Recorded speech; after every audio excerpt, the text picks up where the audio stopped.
Morning বন্ধুরা, এখন বাজে সকাল 9টা। আর আমাদের এখানে আবহাওয়া দেখো, আমরা এসেছি মাঠে। আর অবস্থাটা দেখো একটু। আর এই দেখো আমাদের গাছ লাগানো হয়েছে, এই যে এগুলো হলো উচ্ছে গাছ। এই সবে হয়েছে, এই একটা।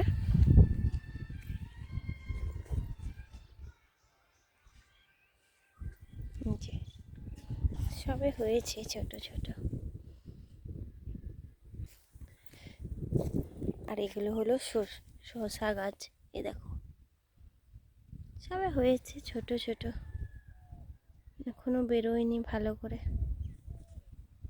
আর দেখো সর্ষে লাগানো আছে। ঠান্ডায় আমার অবস্থাটা দেখো।